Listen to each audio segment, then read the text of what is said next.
पूर्व बहु आंदोलन होईछि बहु दाबी होईछि मदमुक्त पाई आ सरकार भी कही प्रतिश्रुति देइथिले मैनिफेस्टो रे मदमुक्त ओडिशा करिवे तेणुकरी वर्तमान नुआ सरकार मदमुक्त ओडिशा पाई कार्यक्रम आरंभ करंतु एवं मदमुक्त ओडिशा गठन करंतु। आपनकर जो मैनिफेस्टो थिला जे मदमुक्त ओडिशा से कोन तार मैनिफेस्टो मूल उद्देश्य निश्चित भाव में भारतीय जनता पार्टी समाज हित जहाँ जहाँ आवश्यकता हो ताकू से केवल निर्वाचन इस्ताहार प्रकाश करने सरकार को आसला पर कार्यक्रम करे।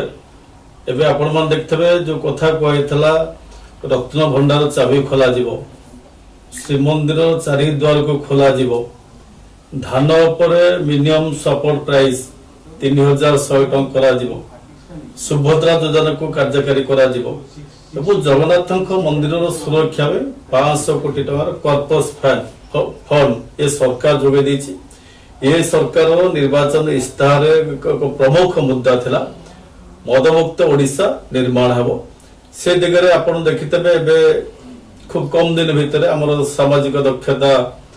गणशिक्षा मंत्री मध्य कहि सारछंती 2029 सुधा